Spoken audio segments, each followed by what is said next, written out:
The Old Manse by Nathaniel Hawthorne. Between two tall gateposts of rough-hewn stone, the gate itself having fallen from its hinges at some unknown epoch, we beheld the grey front of the old parsonage, terminating the vista of an avenue of black ash trees. It was now a 12-month since the funeral procession of the venerable clergyman. Its last inhabitant had turned from that gateway towards the village burying-ground. The wheel-track leading to the door, as well as the whole breadth of the avenue, was almost overgrown with grass, affording dainty mouthfuls to 2 or 3 vagrant cows, and an old white horse, who had his own living to pick up along the roadside. The glimmering shadows that lay half asleep between the door of the house and the public highway were a kind of spiritual medium scene, through which the edifice had not quite the aspect of belonging to the material world. Certainly, it had little in common with those ordinary abodes, which stand so imminent upon the road that every passer-by can thrust his head, as it were, into the domestic circle from these quiet windows. The figures of passing travellers looked too remote and dim to disturb the sense of privacy, in its near retirement and accessible seclusion. It was the very spot for the residence of a clergyman, a man not estranged from human life, yet enveloped in the midst of it with a veil woven of intermingled gloom and brightness. It was worthy to have been one of the time-honoured parsonages of England, in which through many generations a succession of holy occupants pass from youth to age and bequeath each an inheritance of sanctity, to pervade the house and hover over it, as with an atmosphere. Nor in truth had the Old Manse ever been profaned by a lay occupant, until that memorable summer afternoon, when I entered it as my home. A priest had built it, a priest had succeeded to it, other priestly men from time to time had dwelt in it, and children born in its chambers had grown up to assume the priestly character. It was awful to reflect how many sermons must have been written there. The latest inhabitant alone, by whose translation to paradise the dwelling was left vacant, had penned nearly 3,000 discourses, besides the better, if not the greater number that gushed living from his lips. How often, no doubt, had he paced to and fro along the avenue, attuning meditations to the sighs and gentle murmurs and deep and solemn peals of the wind among the lofty tops of the trees. In that variety of natural utterances, he could find something accordant with every passage of his sermon, were it of tenderness or reverential fear. The boughs over my head seemed shadowy with solemn thoughts as well as with rustling leaves. I took shame to myself for having been so long a writer of idle stories, and ventured to hope that wisdom would descend upon me with the falling leaves of the avenue, and that I should light upon an intellectual treasure in the Old Manse, well worth those hoards of long-hidden gold which people seek for in moss-grown houses. Profound treatises of morality, a layman's unprofessional and therefore unprejudiced views of religion, histories, such as Bancroft might have written had he taken up his abode here, as he once purposed, bright with picture gleaming over a depth of philosophically thought. These were the works that might fitly have flowed from such a retirement. In the humblest event, I resolved at least to achieve a novel that should evolve some deep lesson, and should possess physical substance enough to stand alone. In furtherance of my design, and as if to leave me no pretext for not fulfilling it, there was in the rear of the house the most delightful little nook of a study that ever afforded its snug seclusion to a scholar.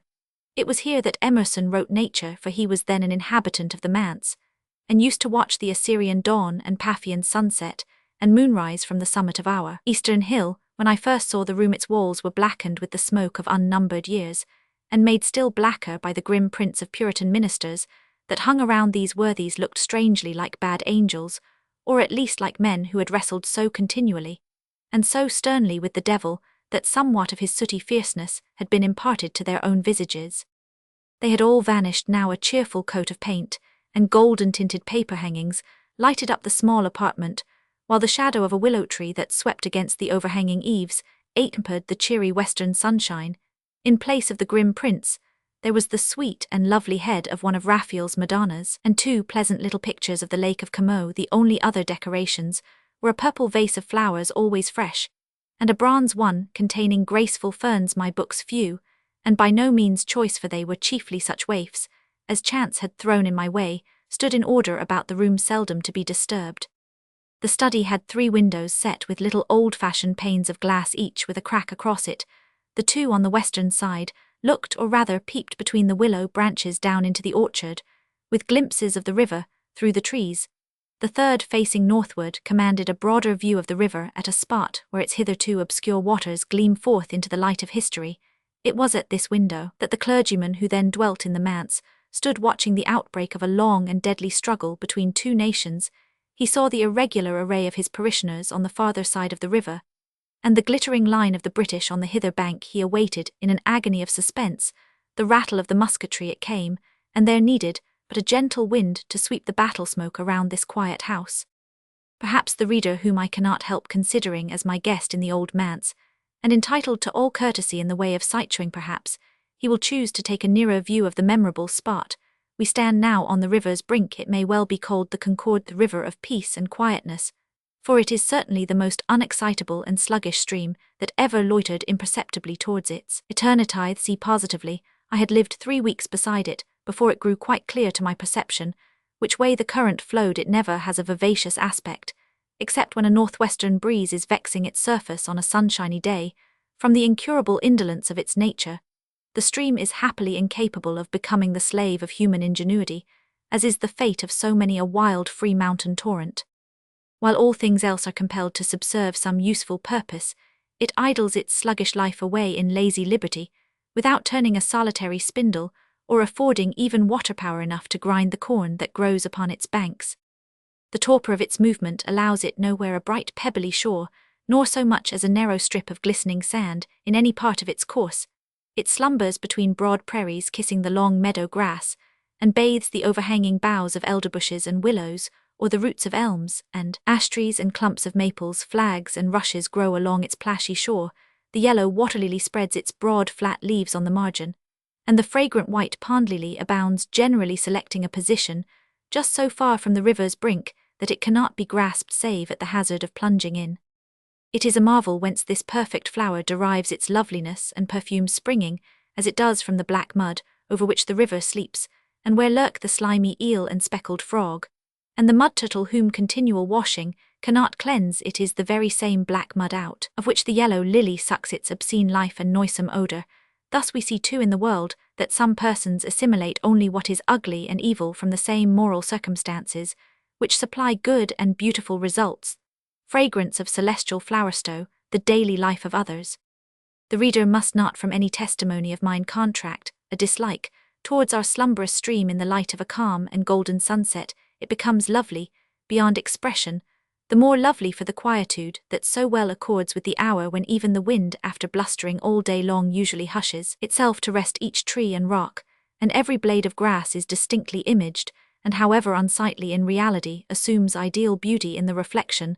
The minutest things of earth and the broad aspect of the firmament are pictured equally without effort, and with the same felicity of success. All the sky glows downward at our feet, the rich clouds float through the unruffled bosom of the stream like heavenly thoughts through a peaceful heart. We will not then malign our river as gross and impure, while it can glorify itself with so adequate a picture of the heaven that broods above it, or if we remember its tawny hue and the muddiness of its bed, let it be a symbol that the earthiest human soul has an infinite spiritual capacity, and may contain the better world within its depths. But indeed the same lesson might be drawn out of any mud puddle in the streets of a city, and being taught us everywhere it must be true. Come, we have pursued a somewhat devious track in our walk to the battleground.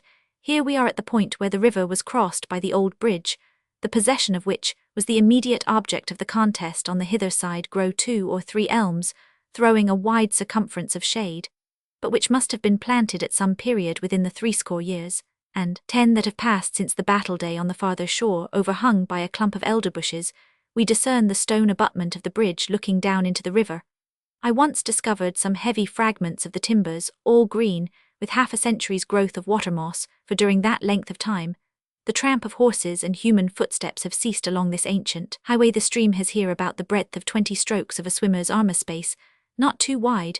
When the bullets were whistling across, old people who dwell hereabouts will point out the very spots on the western bank where our countrymen fell down and died.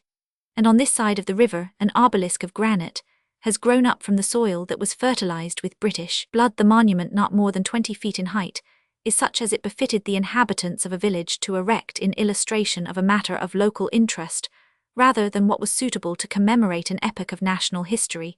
Still, by the fathers of the village, this famous deed was done, and their descendants might rightfully claim the privilege of building a memorial. A humbler token of the fight, yet a more interesting one than the granite obelisk, may be seen close under the stone wall, which separates the battleground from the precincts of the parsonage. It is the grave marked by a small moss-grown fragment of stone at the head, and another at the foot, the grave of 2 British soldiers who were slain in the skirmish and have ever since slept peacefully, where Zechariah Brown and Thomas Davis buried them. Soon was their warfare ended, a weary nightmare from Boston, a rattling volley of musketry across the river, and then these many years of rest in the long procession of slain invaders who passed into eternity from the battlefields of the Revolution. These 2 nameless soldiers led the way. Lowell the poet, as we were once standing over this grave, told me a tradition in reference to one of the inhabitants below. The story has something deeply impressive, though its circumstances cannot altogether be reconciled with probability. A youth in the service of the clergyman happened to be chopping wood that April morning at the back door of the manse, and when the noise of battle rang from side to side of the bridge, he hastened across the intervening field to see what might be going forward. It is rather strange, by the way, that this lad should have been so diligently at work, when the whole population of town and country were startled out of their customary business by the advance of the British troops. Be that as it might, the tradition says that the lad now left his task and hurried to the battlefield with the axe still in his hand. The British had by this time retreated, the Americans were in pursuit, and the late scene of strife was thus deserted by both parties. 2 soldiers lay on the ground, one was a corpse, but as the young New Englander drew nigh, the other Briton raised himself painfully upon his hands and knees, and gave a ghastly stare into his face. The boy, it must have been a nervous impulse, without purpose, without thought, and betokening a sensitive and impressible nature rather than a hardened one. The boy uplifted his axe and dealt the wounded soldier a fierce and fatal blow upon the head. I could wish that the grave might be opened, for I would fain know whether either of the skeleton soldiers has the mark of an axe in his skull. The story comes home to me like truth oftentimes. As an intellectual and moral exercise, I have sought to follow that poor youth through his subsequent career, and observe how his soul was tortured by the bloodstain contracted, as it had been before the long custom of war had robbed human life of its sanctity. And while it still seemed murderous to slay a brother man, this one circumstance has borne more fruit for me than all that history tells us of the fight. Many strangers come in the summertime to view the battleground. For my own part, I have never found my imagination much excited by this or any other scene of historic celebrity, nor would the placid margin of the river have lost any of its charm for me had men never fought and died there. There is a wilder interest in the tract of land perhaps 100 yards in breadth which extends between the battlefield and the northern face of our old manse, with its contiguous avenue and orchard. Here, in some unknown age before the white man came, stood an Indian village convenient to the river, whence its inhabitants must have drawn so large a part of their substance. The site is identified by the spear and arrowheads, the chisels, and other implements of war labor, and the chase which the plough turns up from the soil. You see a splinter of stone half hidden beneath a sod. It looks like nothing worthy of note, but if you have faith enough to pick it up, behold a relic. Thoreau, who has a strange faculty of finding what the Indians have left behind them, first set me on the search, and I afterwards enriched myself with some very perfect specimens, so rudely wrought that it seemed almost as if chance had fashioned them. Their great charm consists in this rudeness, and in the individuality of each article, so different from the productions of civilized machinery, which shapes everything on one pattern. There is exquisite delight, too, in picking up for oneself an arrowhead that was dropped centuries ago, and has never been handled since, and which we thus receive directly from the hand of the red hunter, who purposed to shoot it at his game, or at an enemy. Such an incident builds up again the Indian village, and its encircling forest, and recalls to life the painted chiefs and warriors, the squaws at their household toil, and the children sporting among the wigwams, while the little wind-rocked papoose swings from the branch of a tree. It can hardly be told whether it is a joy or a pain, after such a momentary vision, to gaze around in the broad daylight of reality, and see stone fences, white houses, potato fields, and men doggedly hoeing in their shirt-sleeves and homespun pantaloons. But this is nonsense. The old manse is better than 1,000 wigwams. The old manse, we had almost forgotten it, but will return thither through the orchard. This was set out by the last clergyman in the decline of his life, when the neighbours laughed at the hoary-headed man for planting trees from which he could have no prospect of gathering fruit. Even had that been the case, there was only so much the better motive for planting them, in the pure and unselfish hope of benefiting his successors, an end so seldom achieved by more ambitious efforts. But the old minister, before reaching his patriarchal age of 98, the apples from this orchard during many years, and added silver and gold to his annual stipend, by disposing of the superfluity, it is pleasant to think of him walking among the trees in the quiet afternoons of early autumn, and picking up here and there a windfall while he observes how heavily the branches are weighed down, and computes the number of empty flower barrels that will be filled by their burden. He loved each tree doubtless, as if it had been his own child and orchard, has a relation to mankind and readily connects itself with matters of the heart. The trees possess a domestic character, they have lost the wild nature of their forest kindred, and have grown humanized by receiving the care of man, as well as by contributing to his wants. There is so much individuality of character too among apple trees, that it gives them all additional claim to be the objects of human interest. One is harsh, and crabbed in its manifestations. Another gives us fruit as mild as charity. One is churlish and illiberal, evidently grudging the few apples that it bears. Another exhausts itself in free-hearted benevolence. The variety of grotesque shapes into which apple trees contort themselves has its effect on those who get acquainted with them. They stretch out their crooked branches, and take such hold of the imagination that we remember them as humorists and odd fellows, and what is more melancholy than the old apple trees that linger about the spot where once stood a homestead, but where there is now only a ruined chimney rising out of a grassy and weed-grown cellar, they offer their fruit to every wayfare apples that are bitter-sweet with the moral of time's vicissitude. I have met with no other such pleasant trouble in the world as that of finding myself with only the 2 or 3 mouths which it was my privilege to feed the sole inheritor of the old clergyman's wealth of fruits. Throughout the summer there were cherries and currants, and then came autumn with his immense burden of apples, dropping them continually from his overladen shoulders as he trudged along. The stillest afternoon, if I listened, the thump of a great apple was audible falling without a breath of wind from the mere necessity of perfect ripeness, and besides there were pear trees that flung down bushels upon bushels of heavy pears, and peach trees which in a good year tormented me with peaches neither to be eaten nor kept, nor without labour and perplexity to be given away. The idea of an infinite generosity and exhaustless bounty on the part of our Mother Nature was well worth obtaining through such cares as these. That feeling can be enjoyed in perfection only by the natives of summer islands, where the breadfruit, the cocoa, the palm, and the orange grow spontaneously, and hold forth the ever-ready meal, but likewise almost as well by a man long habituated to city life, who plunges into such a solitude as that of the old manse, where he plucks the fruit of trees that he did not plant, and which therefore to my heterodox taste bear the closest resemblance to those that grew in Eden. It has been an apothegm these 5,000 years, that toil sweetens the bread. It earns for my part, speaking from hard experience acquired, while belabouring the rugged furrows of Brook Farm, I relish best the free gifts of Providence. Not that it can be disputed that the light toil requisite to cultivate a moderately sized garden imparts such zest to kitchen vegetables as is never found in those of the market gardener. Childless men, if they would know something of the bliss of paternity, should plant a seedbit squash, bean, Indian corn, or perhaps a mere flower or worthless weed, should plant it with their own hands, and nurse it from infancy to maturity altogether by their own care. If there be not too many of them, each individual plant becomes an object of separate interest. My garden that skirted the avenue of the manse was of precisely the right extent. An hour or 2 of morning labour was all that it required, but I used to visit and revisit it a dozen times a day, and stand in deep contemplation over my vegetable progeny, with a love that nobody could share or conceive of who had never taken part in the process of creation. It was one of the most bewitching sights in the world to observe a hill of beans thrusting aside the soil, or a row of early peas just peeping forth sufficiently to trace a line of delicate green later. In the season, the hummingbirds were attracted by the blossoms of a peculiar variety of bean, and they were a joy to me, those little spiritual visitants, for deigning to sip airy food out of my nectar cups. Multitudes of bees used to bury themselves in the yellow blossoms of the summer squashes. This too was a deep satisfaction, although when they had laden themselves with sweets, they flew away to some unknown hive which would give back nothing in requital of what my garden had contributed.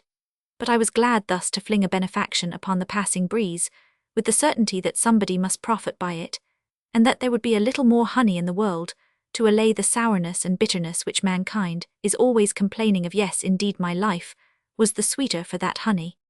Speaking of summer squashes, I must say a word of their beautiful and varied forms.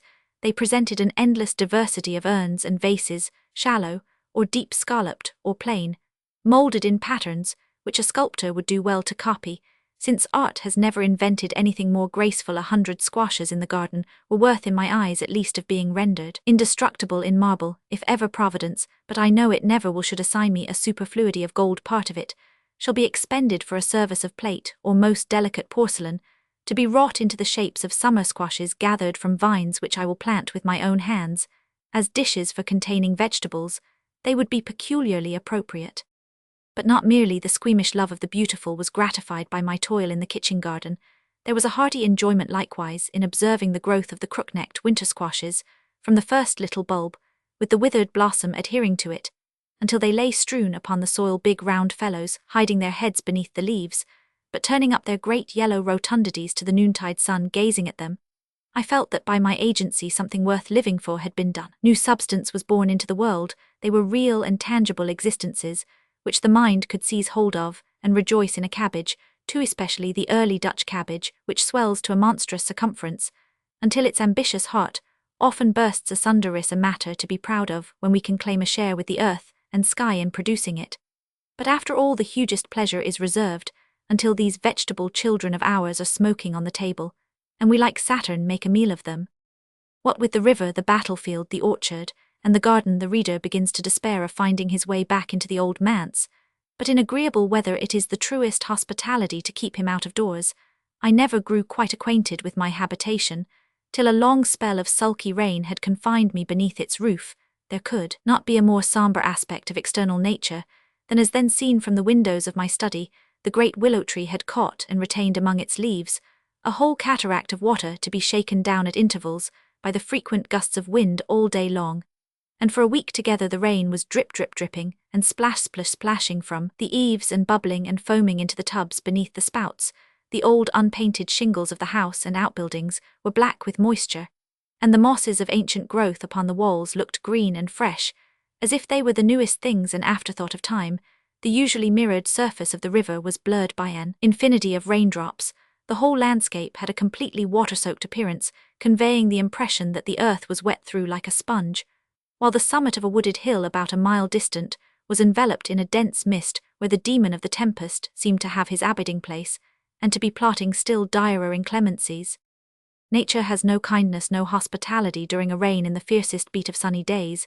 She retains a secret mercy, and welcomes the wayfarer to shady nooks of the woods, whither the sun cannot penetrate, but she provides no shelter against her storms. It makes us shiver to think of those deep umbrageous recesses, those overshadowing banks, where we found such enjoyment during the sultry afternoons. Not a twig of foliage there, but would dash a little shower into our faces, looking reproachfully towards the impenetrable skiff sky there be above. That dismal uniformity of cloud we are apt to murmur against the whole system of the universe, since it involves the extinction of so many summer days in so short a life, by the hissing and spluttering rain in such spells of weather. And it is to be supposed such weather came. Eve's bower in paradise must have been but a cheerless and ague-yowish kind of shelter, nowise comparable to the old parsonage, which had resources of its own to beguile the week's imprisonment, the idea of sleeping on a couch of wet roses.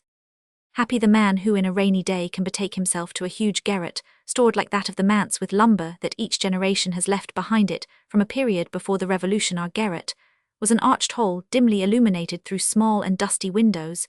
It was but a twilight at the best, and there were nooks, or rather caverns of deep obscurity, the secrets of which I never learned, being too reverent of their dust and cobwebs. The beams and rafters roughly hewn, and with strips of bark still on them, and the rude masonry of the chimneys made the garret look wild and uncivilized an aspect, unlike what was seen elsewhere in the quiet and decorous old house. But on one side there was a little whitewashed apartment, which bore the traditionary title of the saint's chamber, because holy men in their youth had slept and studied and prayed there, with its elevated retirement, its one window, its small fireplace, and its closet convenient for an oratory. It was the very spot where a young man might inspire himself with solemn enthusiasm, and cherish saintly dreams. The occupants at various epochs had left brief records and ejaculations inscribed upon the walls. There, too, hung a tattered and shriveled roll of canvas, which on inspection proved to be the forcibly wrought picture of a clergyman in wig band and gown holding a Bible in his hand. As I turned his face towards the light he eyed me with an air of authority, such as men of his profession seldom assume in our days. The original had been pastor of the parish more than a century ago, a friend of Whitefield, and almost his equal in fervid eloquence. I bowed, before the effigy of the dignified divine, and felt as if I had now met face to face with the ghost, by whom, as there was reason to apprehend, the manse was haunted. Houses of any antiquity in New England are so invariably possessed with spirits that the matter seems hardly worth alluding to. Our ghost used to heave deep sighs in a particular corner of the parlour, and sometimes rustled paper, as if he were turning over a sermon in the long upper entryway. Nevertheless, he was invisible in spite of the bright moonshine that fell through the eastern window. Not improbably he wished me to edit and publish a selection from a chest full of manuscript discourses that stood in the garret.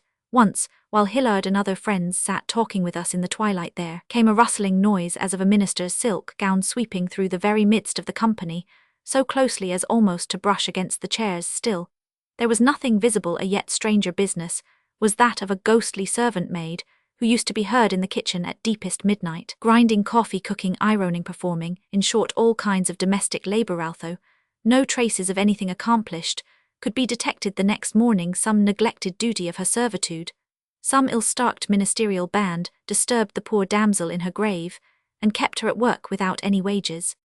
But to return from this digression, a part of my predecessor's library was stored in the garret, unfit receptacle indeed for such dreary trash, as comprised the greater number of volumes. The old books would have been worth nothing at an auction in this venerable garret. However, they possessed an interest, quite apart from their literary value, as heirlooms, many of which had been transmitted down through a series of consecrated hands from the days of the mighty Puritan divines. Autographs of famous names were to be seen in faded ink on some of their flyleaves, and there were marginal observations or interpolated pages, closely covered with manuscript in illegible shorthand, perhaps concealing matter of profound truth and wisdom. The world will never be the better for it. A few of the books were Latin folios written by Catholic authors, others demolished papistry, as with a sledgehammer, in plain English. A dissertation on the Book of Job, which only Job himself could have had patience to read, filled at least a score of small thick-set quartos, at the rate of 2 or 3 volumes to a chapter. Then there was a vast folio body of divinity, too corpulent a body, it might be feared, to comprehend the spiritual element of religion. Volumes of this form dated back 200 years or more, and were generally bound in black leather, exhibiting precisely such an appearance as we should attribute to books of enchantment. Others, equally antique, were of a size proper to be carried in the large waistcoat pockets of old times, diminutive, but as black as their bulkier brethren, and abundantly interfused with Greek and Latin quotations. These little old volumes impressed me as if they had been intended for very large ones, but had been unfortunately blighted at an early stage of their growth. The rain pattered upon the roof, and the sky gloomed through the dusty garret windows, while I burrowed among these venerable books in search of any living thought which should burn like a coal of fire, or glow like an inextinguishable gem beneath the dead trumpery that had long hidden it. But I found no such treasure. All was dead alike, and I could not but muse deeply and wonderingly upon the humiliating fact that the works of man's intellect decay like those of his hands. Thought grows mouldy. What was good and nourishing food for the spirits of one generation affords no sustenance for the next. Books of religion, however, cannot be considered a fair test of the enduring and vivacious properties of human thought, because such books so seldom really touch upon their ostensible subject, and have therefore so little business to be written at all. So long as an unlettered soul can attain to saving grace, there would seem to be no deadly error in holding theological libraries to be accumulations of, for the most part, stupendous impertinence. Many of the books had accrued in the latter years of the last clergyman's lifetime. These threatened to be of even less interest than the elder works a century hence to any curious inquirer, who should then rummage as I was doing now, volumes of the Liberal Preacher and Christian Examiner, occasional sermons, controversial pamphlets, tracts, and other productions of a like fugitive nature, took the place of the thick and heavy volumes of past time. In a physical point of view, there was much the same difference as between a feather and a lump of lead, but intellectually regarded, the specific gravity of old and new was about upon a par. Both also were alike frigid. The elder books nevertheless seemed to have been earnestly written, and might be conceived to have possessed warmth at some former period, although with the lapse of time the heated masses had cooled down even to the freezing point. The frigidity of the modern productions, on the other hand, was characteristic and inherent, and evidently had little to do with the writer's qualities of mind and heart. In fine, of this whole dusty heap of literature, I tossed aside all the sacred part, and felt myself none the less a Christian for eschewing it. There appeared no hope of either mounting to the better world on a Gothic staircase of ancient folios, or of flying thither on the wings of a modern tract. Nothing, strange to say, retained any sap, except what had been written for the passing day and year, without the remotest pretension or idea of permanence. There were a few old newspapers and still older almanacs, which reproduced to my mental eye the epochs when they had issued from the press with a distinctness that was altogether unaccountable. It was as if I had found bits of magic looking-glass among the books, with the images of a vanished century in them. I turned my eyes towards the tattered picture above mentioned, and asked of the austere divine, wherefore it was that he and his brethren, after the most painful rummaging and groping into their minds, had been able to produce nothing half so real as these newspaper scribblers and almanac makers had thrown off in the effervescence of a moment. The portrait responded not, so I sought an answer for myself. It is the age itself that writes newspapers and almanacs, which therefore have a distinct purpose and meaning at the time, and a kind of intelligible truth for all times, whereas most other works being written by men, who in the very act set themselves apart from their age, are likely to possess little significance when new, and none at all when old. Genius, indeed, melts many ages into one, and thus affects something permanent, yet still, with a similarity of office to that of the more ephemeral writer. A work of genius is but the newspaper of a century, or perchance of 100 centuries. Lightly as I have spoken of these old books, there yet lingers with me a superstitious reverence for literature of all kinds. A bound volume has a charm in my eyes similar to what scraps of manuscript possess for the good Mussulman. He imagines that those wind-wafted records are perhaps hallowed by some sacred verse, and I that every new book or antique one may contain the open sesame spell to disclose treasures hidden in some unsuspected cave of truth. Thus, it was not without sadness that I turned away from the library of the old manse. Blessed was the sunshine when it came again at the close of another stormy day, beaming from the edge of the western horizon, while the massive firmament of clouds threw down all the gloom it could, but served only to kindle the golden light into a more brilliant glow. By the strongly contrasted shadows, heaven smiled at the earth so long unseen, from beneath its heavy eyelid tomorrow for the hilltops and the woodpaths. Or it might be that Ellery Charming came up the avenue to join me in a fishing excursion on the river Strange, and happy times were those when we cast aside all irksome forms and straight-laced habitudes, and delivered ourselves up to the free air to live like the Indians, or any less conventional race, during one bright semicircle of the sun, rowing our boat against the current between wide meadows. We turned aside into the Asabeth, a more lovely stream than this for a mile above. Its junction with the Concord has never flowed on earth, nowhere, indeed, except to lave the interior regions of a poet's imagination. It is sheltered from the breeze by woods and a hillside, so that elsewhere there might be a hurricane, and here scarcely a ripple across the shaded water. The current lingers along so gently that the mere force of the boatman's will seems sufficient to propel his craft against it. It comes flowing softly through the midmost privacy and deepest heart of a wood which whispers it to be quiet, while the stream whispers back again from its sedgy borders, as if river and wood were hushing one another to sleep. Yes, the river sleeps along its course and dreams of the sky, and of the clustering foliage, amid which fall showers of broken sunlight imparting specks of vivid cheerfulness.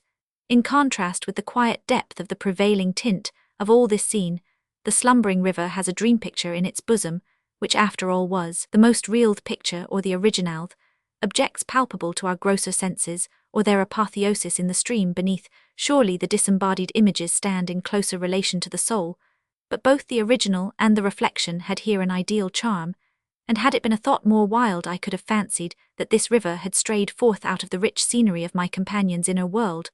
Only the vegetation along its banks should then have had an oriental character. Gentle and unobtrusive as the river is, yet the tranquil woods seem hardly satisfied to allow it passage. The trees are rooted on the very verge of the water, and dip their pendant branches into it at one spot. There is a lofty bank on the slope of which grow some hemlocks declining across the stream with outstretched arms as if resolute to take the plunge. In other places, the banks are almost on a level with the water, so that the quiet congregation of trees set their feet in the flood, and are fringed with foliage down to the surface. Cardinal flowers kindle their spiral flames and illuminate the dark nooks among the shrubbery. The pond lily grows abundantly along the margin, that delicious flower, which, as Thoreau tells me, opens its virgin bosom to the first sunlight, and perfects its being through the magic of that genial kiss. He has beheld beds of them unfolding in due succession, as the sunrise stole gradually from flower to flower, a sight not to be hoped for unless, when a poet adjusts his inward eye to a proper focus, with the outward organ grapevines here, and there twine themselves around shrub and tree, and hang their clusters over the water within reach of the boatman's hand. Oftentimes they unite two trees of alien race in an inextricable twine, marrying the hemlock and the maple against their will, and enriching them with a purple offspring, of which neither is the parent. One of these ambitious parasites has climbed into the upper branches of a tall white pine, and is still ascending from bough to bough unsatisfied, till it shall crown the tree's airy summit with a wreath of its broad foliage, and a cluster of its grapes. The winding course of the stream continually shut out the scene behind us, and revealed as calm and lovely a one before we glided from depth to depth, and breathed new seclusion at every turn. The shy kingfisher flew from the withered branch close at hand to another at a distance, uttering a shrill cry of anger, or alarmed ducks, that had been floating there since the preceding eve, were startled at our approach and skimmed along the glassy river, breaking its dark surface with a bright streak. The pickerel leaped from among the lily pads, the turtle sunning itself upon a rock, or at the root of a tree slid suddenly into the water with a plunge. The painted Indian, who paddled his canoe along the Asabeth 300 years ago, could hardly have seen a wilder gentleness displayed upon its banks and reflected in its bosom than we Roman 999, nor could the same Indian have prepared his noontide meal with more simplicity. We drew up our skiff at some point where the overarching shade formed a natural bower, and there kindled a fire with the pine cones and decayed branches that lay strewn plentifully around. Soon the smoke ascended among the trees, impregnated with a savoury incense, not heavy, dull, and surfeiting like the steam of cookery within doors, but sprightly and piquant. The smell of our feast was akin to the woodland odours with which it mingled. There was no sacrilege committed by our intrusion there. The sacred solitude was hospitable, and granted us free leave to cook and eat in the recess that was at once our kitchen and banqueting hall. It is strange what humble offices may be performed in a beautiful scene, without destroying its poetry. Our fire red gleaming among the trees, and we beside it busied with culinary rites, and spreading out our meal on a moss-grown log, all seemed in unison with the river gliding by, and the foliage rustling over us, and what was strangest, neither did our mirth seem to disturb the propriety of the solemn woods, although the hobgoblins of the old wilderness and the will-o'-the-wisps that glimmered in the marshy places might have come trooping to share our table talk, and have added their shrill laughter to our merriment. It was the very spot in which to utter the extremest nonsense, or the profoundest wisdom, or that ethereal product of the mind, which partakes of both and may become one or the other in correspondence with the faith and insight of the auditor. So amid sunshine and shadow, rustling leaves, and sighing waters up gushed our talk like the babble of a fountain. The evanescent spray was Ellery's, and his too the lumps of golden thought that lay glimmering in the fountain's bed, and brightened both our faces. By the reflection could he have drawn out that virgin gold, and stamped it with the mint mark that alone gives currency, the world might have had the profit, and he the fame. My mind was the richer merely by the knowledge that it was there. But the chief profit of those wild days to him and me lay not in any definite idea, not in any angular or rounded truth which we dug out of the shapeless mass of problematical stuff, but in the freedom which we thereby won from all custom and conventionalism, and fettering influences of man on man. We were so free today that it was impossible to be slaves again tomorrow.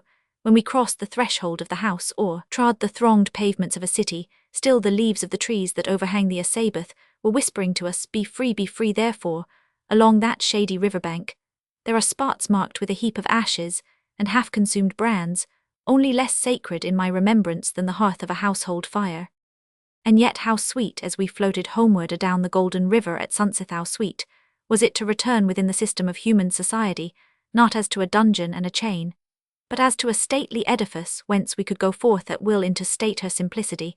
How gently, too, did the sight of the old manse, best seen from the river, overshadowed with its willow, and all environed about with the foliage of its orchard and avenue, how gently did its grey homely aspect rebuke the speculative extravagances of the day. It had grown sacred in connection with the artificial life against which we inveighed. It had been a home for many years. In spite of all, it was my home too. And with these thoughts, it seemed to me that all the artifice and conventionalism of life was but an impalpable thinness upon its surface, and that the depth below was none the worse for it. Once, as we turned our boat to the bank, there was a cloud in the shape of an immensely gigantic figure of a hound, couched above the house, as if keeping guard over it. Gazing at this symbol, I prayed that the upper influences might long protect the institutions that had grown out of the heart of mankind. If ever my readers should decide to give up civilized life, cities, houses, And whatever moral or material enormities, in addition to these, the perverted ingenuity of our race has contrived, let it be in the early autumn, then nature will love him better than at any other season, and will take him to her bosom with a more motherly tenderness.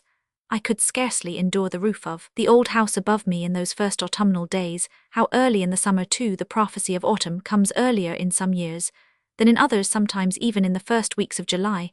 There is no other feeling like what is caused by this faint, doubtful, yet real perception, if it be not rather a foreboding of the year's decay, so blessedly sweet and sad in the same breath. Did I say that there was no feeling like it? But there is a half-acknowledged melancholy like to this, when we stand in the perfected vigour of our life, and feel that time has now given us all his flowers, and that the next work of his never-idle fingers must be to steal them one by one away. I have forgotten whether the song of the cricket be not as early a token of autumn's approach as any other that song, which may be called an audible stillness, for though very loud and heard afar, yet the mind does not take note of it as a sound, so completely is its individual existence merged among the accompanying characteristics of the season. Alas, for the pleasant summer-time! In August the grass is still verdant on the hills, and in the valleys the foliage of the trees is as dense as ever, and as green the flowers gleam forth in richer abundance along the margin of the river, and by the stone walls and deep among the woods. The days too are as fervid now as they were a month ago, and yet in every breath of wind, and in every beam of sunshine, we hear the whispered farewell, and behold the parting smile of a dear friend. There is a coolness amid all the heat, a mildness in the blazing noon not a breeze can stir, but it thrills us with the breath of autumn. A pensive glory is seen in the far golden gleams among the shadows of the trees, the flower seven the brightest of them, and they are the most gorgeous of the year. Have this gentle sadness, wedded to their pomp, and typify the character of the delicious time, each within itself. The brilliant cardinal flower has never seemed gay to me. Still later in the season nature's tenderness waxes stronger. It is impossible not to be fond of our mother now, for she is so fond of us at other periods. She does not make this impression on me, or only at rare intervals, but in those genial days of autumn when she has perfected her harvests, and accomplished every needful thing that was given her to do. Then she overflows with a blessed superfluity of love. She has leisure to caress her children now. It is good to be alive, and at such times thank heaven for breathes, for mere breath. When it is made up of a heavenly breeze like this, it comes with a real kiss upon our cheeks. It would linger fondly around us if it might, but since it must be gone, it embraces us with its whole kindly heart, and passes onward to embrace likewise. The next thing that it meets, a blessing is flung abroad, and scattered far and wide over the earth to be gathered up by all who choose. I recline upon the still unwithered grass and whisper to myself, O perfect day, O beautiful world, O beneficent God. And it is the promise of a blessed eternity, for our Creator would never have made such lovely days, and have given us the deep hearts to enjoy them above and beyond all thought, unless we were meant to be immortal. This sunshine is the golden pledge thereof. It beams through the gates of paradise, and shows us glimpses far inward. By and by, in a little time, the outward world puts on a drear austerity. On some October morning, there is a heavy hoarfrost on the grass, and along the tops of the fences, and at sunrise the leaves fall from the trees of our avenue, without a breath of wind, quietly descending by their own weight all summer long.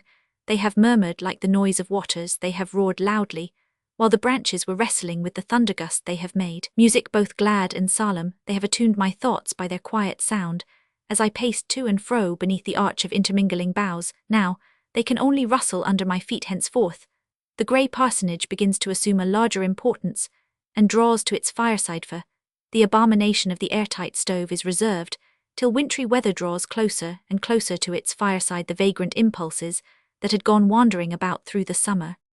When summer was dead and buried, the old manse became as lonely as a hermitage. Not that ever in my time at least it had been thronged with company, but at no rare intervals we welcomed some friend out of the dusty glare and tumult of the world, and rejoiced to share with him the transparent obscurity that was floating over us. In one respect, our precincts were like the enchanted ground, through which the pilgrim travelled on his way to the celestial city. The guests each and all felt a slumberous influence upon them. They fell asleep in chairs, or took a more deliberate siesta on the sofa, or were seen stretched among the shadows of the orchard, looking up dreamily through the boughs. They could not have paid a more acceptable compliment to my abode nor to my own qualities. As a host, I held it as a proof that they left their cares behind them as they passed between the stone gateposts at the entrance of our avenue, and that the so powerful opiate was the abundance of peace and quiet within, and all around us others could give them pleasure, and amusement or instruction these could be picked up anywhere. But it was for me to give them restressed in a life of trouble what better could be done for those weary and world-worn spirits for him, whose career of perpetual action was impeded and harassed by the rarest of his powers, and the richest of his acquirements for another, who had thrown his ardent heart from earliest youth into the strife of politics, and now perchance began to suspect that one lifetime is too brief for the accomplishment of any lofty aim for her oil, whose feminine nature had been imposed the heavy gift of intellectual power, such as a strong man might have staggered under, and with it the necessity to act upon the world in, a word, not to multiply instances, what better could be done for anybody who came within our magic circle, than to throw the spell of a tranquil spirit over him. And when it had wrought its full effect, then we dismissed him with but misty reminiscences, as if he had been dreaming of us. Were I to adopt a pet idea, as so many people do, and fondle it in my embraces to the exclusion of all others, it would be that the great want which mankind labours under at this present period is sleep. The world should recline its vast head on the first convenient pillow and take an age-long nap it has gone distracted through a morbid activity, and while preternaturally wide awake, is nevertheless tormented by visions that seem real to it now, but would assume their true aspect and character were all things once set right by an interval of sound repose. This is the only method of getting rid of old delusions, and avoiding new ones, of regenerating our race, so that it might in due time awake as an infant out of dewy slumber, of restoring to us the simple perception of what is right, and the single-hearted desire to achieve it, both of which have long been lost in consequence of this weary activity of brain and torpor, or passion of the heart, that now afflict the universe. Stimulants, the only mode of treatment hitherto attempted, cannot quell the disease they do, but heighten the delirium. Let not the above paragraph ever be quoted against the author, for though tinctured with its modicum of truth, it is the result and expression of what he knew, while he was writing, to be but a distorted survey of the state and prospects of mankind. There were circumstances around me which made it difficult to view the world precisely as it exists for severe and sober, as was the old manse. It was necessary to go but a little way beyond its threshold, before meeting with stranger moral shapes of men than might have been encountered elsewhere in a circuit of 1,000 miles. These hobgoblins of flesh and blood were attracted thither by the wide-spreading influence of a great original thinker, who had his earthly abode at the opposite extremity of our village. His mind acted upon other minds of a certain constitution with wonderful magnetism, and drew many men upon long pilgrimages to speak with him face to face. Young vision Aristo, whom just so much of insight had been imparted as to make life all a labyrinth around them, came to seek the clue that should guide them out of their self-involved bewilderment.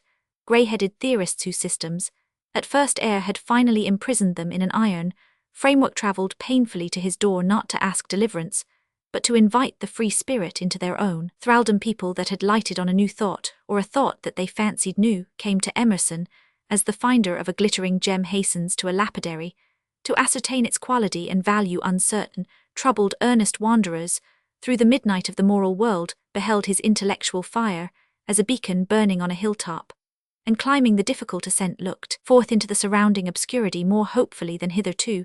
The light revealed objects unseen before, mountains, gleaming lakes, glimpses of a creation among the chaos, but also, as was unavoidable, it attracted bats and owls, and the whole host of night birds, which flapped their dusky wings against the gazer's eyes, and sometimes were mistaken for fowls of angelic feather.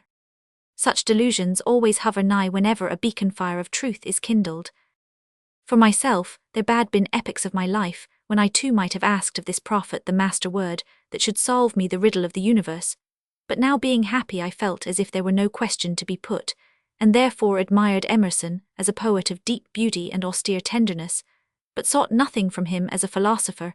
It was good nevertheless to meet him in the woodpaths, or sometimes in our avenue, with that pure intellectual gleam diffused about his presence like the garment of a shining one, and be so quiet, so simple, so, without pretension, encountering each man alive, as if expecting to receive more than he could impart.